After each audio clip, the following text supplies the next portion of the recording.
विश्वानि देवः सवितर्दुरितानि परासुव यद्भद्रं तन्न आसुव। ॐ शान्ति शान्ति शान्तिः। ॐ सर्वेभ्यो नमः। ॐ श्री गुरुभ्यो नमः। ॐ श्री परमात्मने नमः। ओम। वैदिक संस्कृति के इस अंक में आप सभी का स्वागत है। वैदिक संस्कृति एक ऐसी संस्कृति जो हमें जीने की ठीक ठीक दिशा दिखाती है। वैदिक संस्कृति के अंतर्गत हम अध्ययन कर रहे हैं केनोपनिषद का। उसके माध्यम से किस प्रकार से एक जिज्ञासु के मन में जो प्रश्न होते हैं, एक जिज्ञासु के मन में जो आकांक्षाएं होती हैं, इच्छाएं होती हैं इस सत्य को जानने की कि केन ईशितम अपतति प्रेषितम मनः, कौन ऐसा है जिसके होने से, जिसके करने से, जिसकी शक्ति से हम ये सब कार्य कर रहे हैं। यहाँ तक कि हमारी इंद्रियां भी जिसके होने से होती हैं, जिसकी शक्ति से होती हैं। कहा ना उसमें मंत्र में कि आंखें भी जो देखती है ना, वो आंखें उस ब्रह्म की शक्ति से देखती हैं। ये न चक्षुषा पश्यति, ये न, वो कहा ना जिसकी शक्ति से आंखें देखती हैं। तो जिसकी किसकी शक्ति से आंखें देखती हैं? उस पर ब्रह्म परमेश्वर की शक्ति से आंखें देखती हैं। पूरे समस्त जगत में जितनी भी आंखें हैं, उन सारी आंखों के पीछे जो शक्तिमान है वो है पर ब्रह्म परमात्मा। उसकी शक्ति से सारे नेत्र, ये जो आंखें हैं, जो गोलक है ना, इसके अंदर जो चक्षु शक्ति है उसकी बात कह रहा हूं, चक्षु इंद्रिय की, वो भी किसके कारण से सामर्थ्यवान है? उसके पीछे भी जो सत्ता है, और हमारी नहीं, सभी की, समस्त जगत में जितनी भी आंखें, सभी की जो चक्षु इंद्रिय, उसके पीछे जो देखने वाली जो शक्ति है वो परमपिता परमात्मा है। उनकी शक्ति से ही तो देखते हैं। तो भला जिसकी शक्ति से जो कार्य होता है वो कार्य उसको कैसे पहचान पाएगा, कैसे जान पाएंगे? ये चक्षु इंद्रियां जो हैं, इनसे हम कैसे उस परम ब्रह्म परमेश्वर को देख सकते हैं जिसका देखना ही उसके कारण से है। कोई कहे कि बल्ब से विद्युत की धारा को देखा जा सकता है। बल्ब से विद्युत की धारा को कैसे देखा सकता है? बल्कि विद्युत की धारा से तो बल्ब प्रकाशित है। एक उपलक्षण में एक उदाहरण दे रहा हूं। विद्युत की धारा ही से तो बल्ब प्रकाशित है। कोई के बल्ब के प्रकाश से विद्युत को देख लेंगे, ऐसा संभव ही नहीं, उसे सूक्ष्म है वो। तो ऐसे परमात्मा अत्यंत सूक्ष्म है। तो इस प्रकार से सूक्ष्मता का विषय चलते हुए आगे फिर शक्तियों के विषय में बात आई कि इंद्र को, अग्नि को और वायुदेव को। जब इस विषय में पता नहीं चल पाया तो फिर धीरे धीरे एक प्रसंग के अनुसार सबसे पहले इंद्रदेव को पता चला कि जो यक्ष के रूप में प्रकट हुए हैं ये ब्रह्म है, परमात्मा है। उसके बाद में उन्होंने वायु को बताया, अग्नि को बताया, और तीनों की महिमा हुई। तीनों को अच्छा मानते हैं, देवों को तो सभी को अच्छा ही मानते हैं, लेकिन कैटेगरी बना लेते हैं ना, ये अच्छे, ये श्रेष्ठ, ये श्रेष्ठतर, ये श्रेष्ठतम, ऐसे तरप्तम पौ घा, ऐसे प्रत्यय हो जाते हैं। अतिशायने तम विष्ठनो द्विवचन विभज्योपपदे तरबीय सुनाओ, ऐसे। तो अलग अलग जो उपमा देते हैं या जहां पर कंपैरिजन करते हैं तो ऐसे प्रत्यय कर देते हैं। तो इसमें अग्नि देव और वायुदेव से भी श्रेष्ठतर किसको माना? इंद्र को, ऐश्वर्य शक्ति संपन्न देव को। तो यक्ष जब इंद्र के सामने आए तो यक्ष तो द्रोहित हो गए, द्रोदधे, अंतर्ध्यान हो गए। अंतर्ध्यान हो गए तो फिर उनको पता चला। तो वो कहा, ये जो मंत्र में बात बता रहे हैं अंतर्ध्यान वाली, तो इसमें दो विषय बताए। हमने देखा इसमें दो विषय बताए। तस्य एष आदेशः यत् एतत् विद्युतो विद्युत इति इत न्यमीमिषद इति अधिदैवतम। तो जो उस ब्रह्म का अधिदैवत रूप है, इति अधिदैवतम, अधिदैवत रूप है, वो कैसा रूप है? तो दो प्रकार से बात बताई। वो कैसा है? विद्युतो विद्युतो तेजः व्यद्युतद। व्यद्युतद मतलब मीन्स चमकने वाला है, विद्युत तेजो, तेज के समान, जो बिजली के चमकने के समान है, ऐसा एकदम से चमकता है, रिफ्लेक्ट होता है। जब साधना काल में साधक ईश्वर को विषय बना करके बैठते हैं तो उसका कैसे अनुभव होता है? विद्युतो तेज, व्यद्युत तेज, तेज का अध्ययन कर लेंगे, जैसे बिजली के प्रकाश के समान वो जो है प्रकाशित होता है। और कैसे होता है?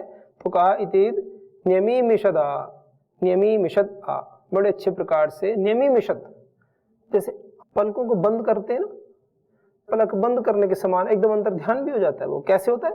पलक बंद करने के समान, अर्थात क्षणिक ऐसे, यानी जैसे किसी साधक का ध्यान कहीं लगा है, कोई विषय ऐसा आ गया है तो उसको ऐसा लगेगा कि ब्रह्म से हमारा संपर्क टूट भी जाए। तो अगर साधक है, सही पथ पर चल रहा है, तो किस प्रकार से ये स्वरूप बता रहे हैं परमात्मा का, ऐसा अधिदैवत स्वरूप है, माने पलक मारने के समान है ऐसे। तो उसमें कई प्रकार से इसका अर्थ करते हैं। तो एक पक्ष में ये भी कहते हैं कि उसका जो प्रादुर्भाव हुआ है ब्रह्म का, वो कैसे हुआ है? पलक मारने के समान इस सृष्टि में, ऐसा उसका उत्पत्ति हुई है। जैसे कि हमको ऐसा लगेगा ये तो कोई बात ही नहीं, ऐसे मतलब सहज भाव ये बताना चाह रहे हैं। उस ब्रह्म का स्वरूप के विषय में बता रहे हैं, कैसा है? सहज भाव से, माने उस ब्रह्म को जानना, सृष्टि की उत्पत्ति होना, ये सारी चीजें कैसे बड़े सहज भाव से हो रही हैं। उसका प्रकाश और बिजली की चमक के समान, वो तीव्र भी है, इतना प्रखर भी है, इतना प्रकाशमान भी, इतना शक्तिशाली भी है, और कहीं पर तो ऐसा प्रकाशित होने वाला भी है, तो कहीं पर आंख बंद करने के समान, जैसे पलकें बंद कर लेते हैं और तुरंत खोलते हैं, तो ऐसे नियमिषद और उपसर्ग अनियमिषद ऐसे।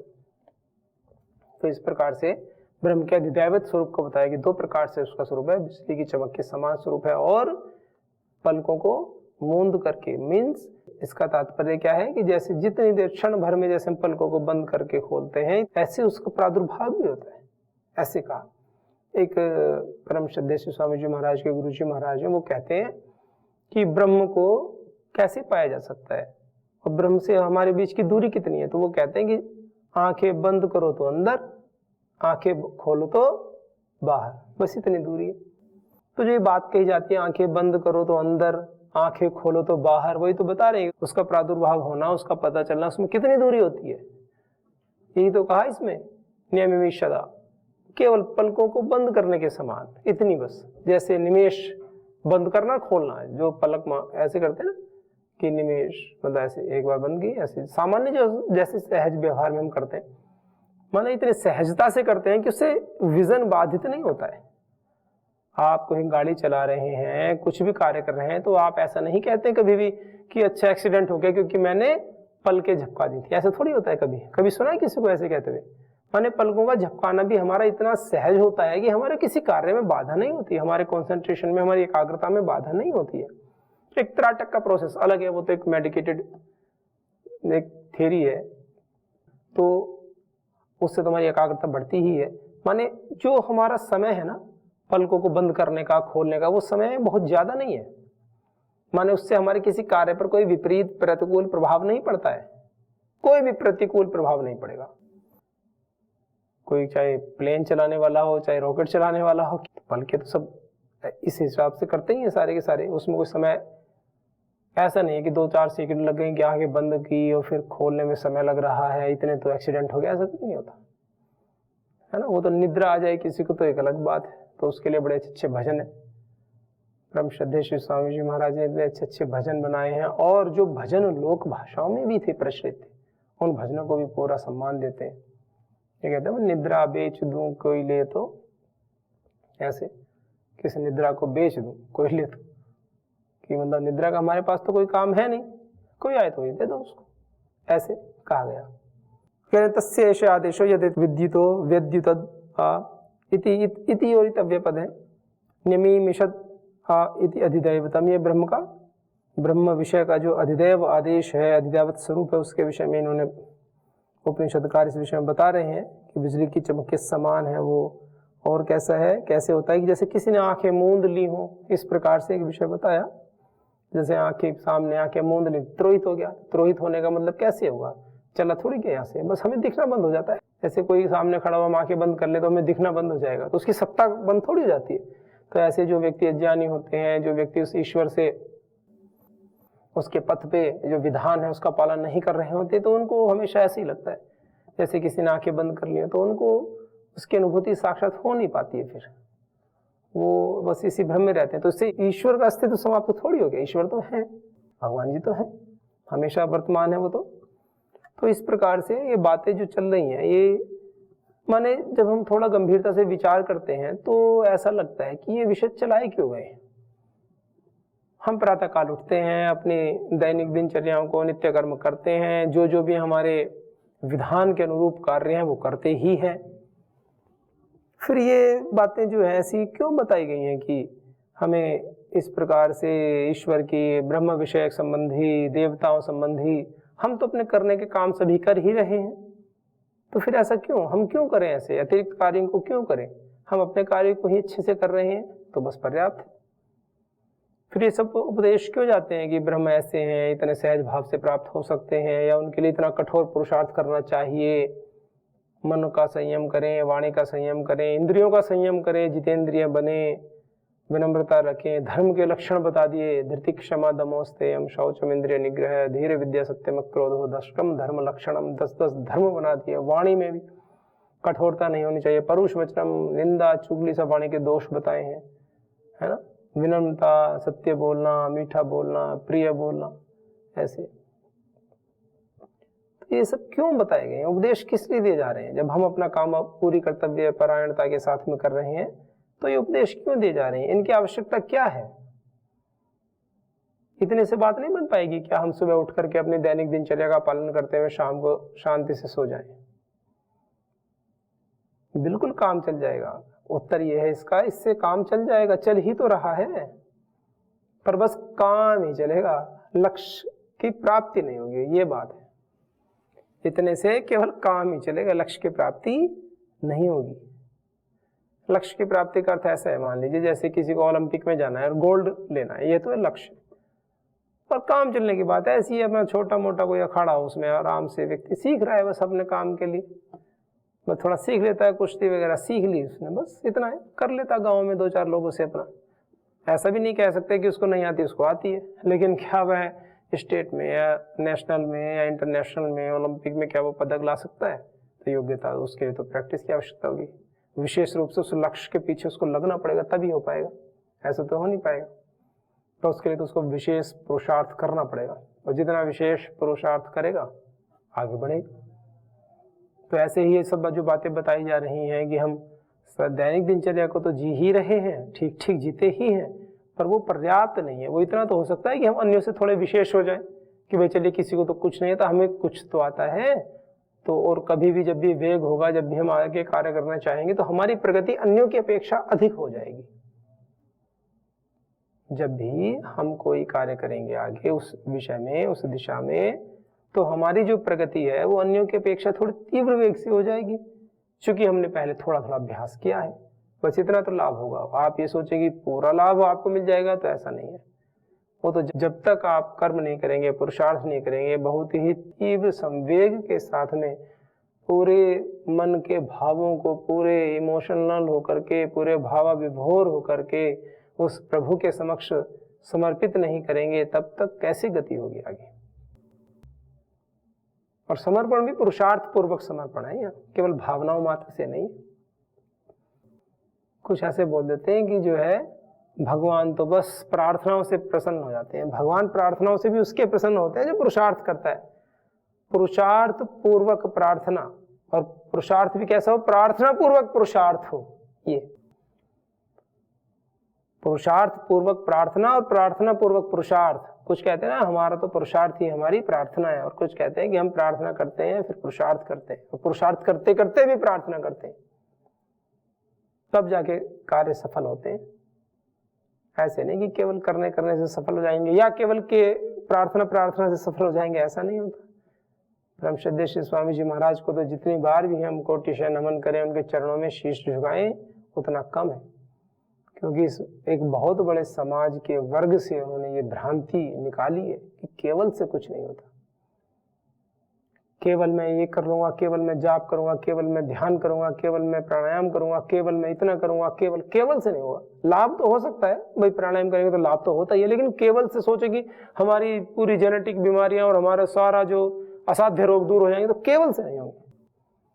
उसके साथ में आपको आयुर्वेद भी चलाना पड़ेगा, उसके साथ में आपको नेचुरोपैथी भी चलानी पड़ेगी, उसके साथ में आपको यज्ञ थेरेपी भी चलानी पड़ेगी, उसके साथ में आपको आहार चिकित्सा और जो भी है, लेप, षटकर्म, पंचकर्म, जो भी क्रियाएं, जो भी विधियां उनके लिए आवश्यक हैं, आहार तो विशेष करके, और खुद का शारीरिक व्यायाम, वर्कआउट, ये सब करना पड़ेगा उसके साथ में आपको। तो वही सब इसमें बताया जा रहा है, और इस सबके कंप्लीट पैकेज को योग बोलते हैं। योग जोड़ना, योग का मतलब क्या कोई ये नहीं कि प्राणायाम करना मात्र योग है या व्यायाम आसन करना मात्र योग, ऐसे नहीं। योग जोड़ लो, जो पैथी मनुष्य जीवन के लिए आवश्यक है उनको जोड़ लो, उनको जोड़ करके उनको पूरा एक पैकेज बना करके व्यक्तिशः जब हम आगे बढ़ाते हैं, आगे कराते हैं, व्यक्तिशः कह रहा हूँ, ऐसा नहीं कि एक पैकेज सब पे इम्प्लीमेंट होता है। एक परम पूज्य श्री स्वामी जी महाराज जो बताते हैं वो एक अलग विषय से बताते हैं, वो एक सामूहिक और कॉमन पैकेज बताते हैं जो स्वस्थ रहने के लिए आवश्यक होता है। लेकिन बीमार व्यक्तियों के लिए भी कहें कि वही पैकेज सबको समान रूप से लाभ देगा, ऐसा नहीं हो सकता। बीमारों के लिए अलग अलग पैकेज है, अलग अलग अवधि भी अलग अलग है कि किस बीमारी में क्या प्राणायाम करना है, कितनी देर तक करना है और किस विशेष पोज में करना है, ये भी एक बड़ी बात है। जैसे कपालभाति के भी कई पोज होते हैं, तो सीधे बैठकर किया जा सकता है, एक होता है कि आप पद्मासन लगाएं फिर उस पर बैठ करके तब करें, फिर एक होता है उसमें भी आगे झुक करके करें, उसमें एक होता है कि वज्रासन में बैठ के करें, किसी में होता है कि आप गरुड़ासन में उसमें खड़े होकर के कर लें। तो कई प्रकार से थे, वज्रासन में बैठ के करने को बोल देते। तो इसमें जो है बहुत सारी ऐसी बातें हैं, आसनों में भी पोज और उसमें भी प्राणायाम कपालभाति आदि जो हो सकते हैं सहजता से उनको करें, किसी वैद्य के परामर्श से करें, ऐसे अपने से भी नहीं करना होता है। एक बार उनसे पूछ लें कि हमें अमुक बीमारी है, हम किस किस प्रकार से कर सकते, ऐसे कर लें। तो ये सब विषय क्यों बताए जाते हैं इतना, तो मैं यही बताना चाह रहा था कि पुरुषार्थ पूर्वक प्रार्थना और प्रार्थना पूर्वक पुरुषार्थ ही सफल होते हैं। यदि केवल प्रार्थना और केवल पुरुषार्थ सफल नहीं होते, कोई कुछ कहते हैं कि हमने तो बस प्रार्थना की, हमारी प्रार्थनाओं में इतनी शक्ति थी कि ऐसे हो गया, वो ऐसे है कि कुछ ना करने से तो चलो ठीक है प्रार्थनाएं कर लो, अगर शरीर में शक्ति नहीं है, सामर्थ्य नहीं है और आप कुछ कर भी नहीं पा रहे हैं तो प्रार्थनाएं करो, कुछ तो अच्छा होगा। लेकिन आप यूँ कहने लगे कि नहीं, सबको जो भी अच्छा हुआ वो केवल मेरी प्रार्थनाओं की वजह से हुआ, तो ऐसा तो नहीं कहा जा सकता। तो ये शास्त्र में इन्हीं बातों के विषय में बता रहे हैं, हमारा पूरा ध्यान इसी ओर केंद्रित करा रहे हैं कि हम पुरुषार्थी बने, प्रार्थना पूर्वक पुरुषार्थ को जन्म दें, निवृत्ति मूलक प्रवृत्ति के उपासक बने, भीतर से शांत रहें, बाहर से पूर्ण क्रियाशील रहें। क्रोधी रहने के लिए नहीं कह रहा हूँ, क्रियाशील रहें, क्रिया करने वाले रहें, यानी पुरुषार्थ करने वाले रहें। और जब भी हम कोई ऐसी बात कहते हैं तो उसमें विधि पूर्वक बात कही जाती है। यहाँ पर निषेध का प्रश्न नहीं है, विधि का, हम विधि पूर्वक कार्य करें, क्योंकि निषेध पक्ष की तो बात तो शास्त्रों में पालन के लिए बोलते ही नहीं। तो जो भी बातें बोली जाती हैं वो विधि संबंधी ही बातें बोली जाती है। तो हम सारे जो भी वेदों में विधान है, विधान किस चीज का विधान है, यम नियमों के पालन करने का विधान क्या है, विधान है अहिंसा सत्य अस्त्य ब्रह्मचर्य अपरिग्रह के पालन करने का विधान क्या है, विधान है शौच संतोष तपस्या स्वाध्याय ईश्वर प्रणिधान करके अपने जीवन को आगे बढ़ाने का ये विधान है। अहिंसा क्या है, सत्य क्या है, अस्त्य क्या है, ब्रह्मचर्य क्या है, अपरिग्रह क्या है। तो ये सब बातें, ये हमारे सूक्ष्म, ये हमारे जो आंतरिक जगत है इसके लिए बड़ी लाभ देती है, हमारे मन के ऊपर नियंत्रण कराती है। और ईश्वर संतोष क्या है, ये हमारी बाह्य वृत्तियों को नियंत्रण करती है, हमारे व्यवहारिक जगत में काम आती है। अर्थात एक आंतरिक जगत के लिए साधना, एक बाह्य जगत की साधना है, दोनों का समन्वय मिला करके आगे बढ़ते हैं। योग केवल ऐसे नहीं कि बाह्य जगत को साध लिया तो आंतरिक जगत को नहीं साधा तो भी नहीं होगा सिद्ध, और बाह्य जगत को नहीं साधा आंतरिक जगत को साध लिया और सिद्ध हो जाए तो भी थोड़ी समस्याएं तो होंगी ही, क्योंकि बाह्य शरीर तो जैसा अभ्यास किए फिर वो परेशान करेंगे। दोनों को साधना है। आप ठीक से ना बैठ पाए, ना उठ पाए, ना लेट पाए और आप कहेंगे हम आंतरिक जगत की साधना कर रहे हैं, तो हो भी तो नहीं पाएगी ना। माने एक तरह से देखिए तो इंटरडिपेंडेंट है दोनों एक दूसरे के, है ना। और बाह्य शरीर के आधार पर आंतरिक शरीर है ना, ये थोड़ा ज्यादा निर्भर करता है कि बाहर यदि कष्ट है, दुख है, पीड़ा है, आप बैठ उठ नहीं पा रहे हैं तो फिर तो आंतरिक साधना भी कैसे करेंगे। वहां तो स्थिरता की आवश्यकता है, लगातार ईश्वर के समीप रहने की आवश्यकता है, सदैव प्रसन्नता से, प्रसन्न चित्त प्रसादनम मैत्री करुणामुदितोपेक्षणाम सुख दुख पुण्य पुण्य विषयाणाम भावनातः चित्त प्रसादनम। चित्त की प्रसादता होगी, चित्त में प्रसन्नता होगी, तब जाकर के आगे की सिद्धियां मिलती हैं, आगे हम जो चाहते हैं वो होता है। यदि चित्त में कोई खेद हो, दुख हो, तो आगे कैसे संभव है हमारा आगे कल्याण होना? बड़ा मुश्किल होता है। फिर बात आती है कि जो है हम श्रद्धा से काम करेंगे। अच्छी बात है, श्रद्धा अच्छी होती है, श्रद्धा कल्याणी होती है। जननी इव, श्रद्धा माता की तरह हमारा कल्याण करने वाली होती है, सुख देने वाली होती है श्रद्धा। लेकिन सत्य पर आधारित होती है श्रद्धा, है ना। सत्य, कम से कम अपने प्रति तो लॉयल बने, सत्य अपने लिए तो रखें कम से कम, कि हम अपने जीवन की किसी भी परिस्थिति में हम असत्य भाषण नहीं करेंगे, असत्य नहीं बोलेंगे। सत्य अपने लिए रख लें, प्रेम दूसरों के लिए रख लें, करुणा सबके लिए रख लें, ऐसे कर लें, कुछ तो कर लें हम। तो इसका मतलब यह नहीं कि सत्य अपने लिए रखा और प्रेम दूसरों के लिए, तो प्रेम के साथ में असत्य भी आ गया, ऐसे थोड़ी होता है। परमात्मा तो सत्य स्वरूप है, प्रेम स्वरूप है, ज्ञान स्वरूप है, भक्ति स्वरूप है। परमात्मा के सारे स्वरूप यही तो है। यदि विभूति मत सत्वम श्रीमत ऊर्जितम एवं, जितने भी जो भी विभूतियां हैं, जो भी अच्छे अच्छे गुण हैं, सद्गुण है, सब परमात्मा के ही तो अंश रूप में है, परमात्मा के ही तो कारण से है। तो ये सब बातें हमें प्रतिपल अपने ध्यान में रखनी चाहिए। और इनके रखने से क्या होगा? प्रश्न उठता है, क्यों रखें? बहुत सारी बातें रखने के लिए इन विषयों को ही क्यों रखें? रोज रोज वही क्यों रखें? तो रोज रोज भोजन नहीं करते क्या? रोज रोज पानी नहीं पीते क्या? रोज रोज श्वास नहीं लेते क्या? रोज रोज क्या नहीं करते? आप स्नान नहीं करते क्या? रोज रोज वस्त्र नहीं पहनते क्या? ऐसे कितने कार्य हैं जो आप रोज रोज करते हो और आपको भी नहीं पता कि मैं इसको रोज रोज करता हूँ। आपका स्वभाव बन गया, आपने कभी सोचा ही नहीं होगा कि ये कार्य तो मैं रोज ही कर रहा हूँ, मुझे बोर हो जाना चाहिए इससे। लेकिन नहीं होते। क्यों नहीं होते? हमारे जीवन से जुड़े विषय हैं, हमने उसको अपने जीवन का अभिन्न अंग माना हुआ है। हमने उसको, ऐसा नहीं कि हमने अपना अंग ना माना हो, हमने इसको कोई अलग वस्तु माना हो, ऐसा नहीं है। हम ऐसा समझते हैं कि ये तो हमारा ही अपना है, हमें इसके अनुसार तो कार्य करना ही है। क्यों करना है? क्योंकि अगर वहां पर कोई खराबी होती है, कोई कष्ट होता है, तो हमें भी, हमारे अस्तित्व को भी कष्ट होता है, आत्मा को कष्ट होता है। क्योंकि दुख तो आत्मा का गुणधर्म है। तो हर आत्मा चाहता है कि हमें दुख ना हो, हम प्रसन्न रहें। तो उसके लिए क्या आवश्यक है? साधना आवश्यक है। साधना आवश्यक है, साधना की पराकाष्ठा आवश्यक है। ये कृतकृत्यता का भाव जब तक नहीं आएगा, तब तक हमें आगे बढ़ता रहना होगा। इस भाव को पाना है, कृतकृत्यता का भाव। जो करना था वो कर चुके, कृतकृत्यता, जो करना था वो कर चुके। अब मनुष्य जीवन में रह करके करना शेष नहीं है। इसका मतलब पुरुषार्थ शून्यता नहीं है। माने हमारी चित्त की शुद्धि हो गई है और सब बढ़िया हो गया है, हमारी समाधि की स्थिति हो गई है, हम प्रतिदिन नित्य प्रति जो भी हमारे लिए विधान है, जो कर्म है, वो करते जा रहे हैं धीरे धीरे। तो फिर हमें पुनः कहें कि नहीं नहीं जी, आप तो फिर पहले की तरह अभ्यास करो, दोबारा करो। तो वो यूं कहते हैं कि उसकी फिर आवश्यकता कहाँ है? भाई अभ्यास कर करके तो ये स्थिति आई है, अब आने के बाद में आप फिर कहोगे नहीं जब आप पुनः इसको करो, तो ऐसा नहीं होता। तो वही है, तो जो इस स्थिति में पहुंच गया है, ऐसा नहीं होता। तो जो इस स्थिति में पहुंच चुका है, कृतकृत्यता के भाव में पहुंच चुका है, पुरुषार्थ कर करके पुरुषार्थ जिसका स्वभाव बन गया, पुरुषार्थ से दूर हट गया, ये नहीं है। पुरुषार्थ कर करके जिसका पुरुषार्थ स्वभाव बन गया, अब उसको पीछे से पुश करने की आवश्यकता नहीं है, वो स्वतः अंतः प्रेरणा से कार्य करता है। एक होता है पुरुषार्थ में और मेहनत करने में अंतर क्या होता है? तो यूं कहते हैं, जो गुरुजन होते हैं वो लोग बताते हैं कि मेहनत क्या होती है। मेहनत और पुरुषार्थ में ये अंतर होता है कि पुरुषार्थ जब व्यक्ति करता है तो पुराने अभ्यासों को हटा करके नवीन वेदोक्त शुभ अभ्यासों का सृजन करने में जो मेहनत करनी पड़ती है, उसको पुरुषार्थ कहते हैं। पुराने अभ्यासों को हटा करके नए अभ्यासों को डालने में, विधि के अनुरूप अभ्यासों को डालने में जो मेहनत करनी होती है, उसको पुरुषार्थ कहते हैं। तो ये बड़ी सुंदर परिभाषा है पुरुषार्थ की। और फिर धीरे धीरे उसमें सहजता आती है, तो हमें पुरुषार्थ को बढ़ाते भी रहना चाहिए, रुकना नहीं चाहिए। जहां पर सहजता आ जाती है तो वहां पुरुषार्थ धीरे धीरे कम हो जाता है हमारा, कि वो तो सहजता ही गई है, फिर अब तो पुरुषार्थ की आवश्यकता क्या रहेगी उसमें। तो सहजता तो रहे, लेकिन उस पुरुषार्थ की सीमा को भी बढ़ाते जाएं, क्योंकि हमें बहुत आगे जाना है।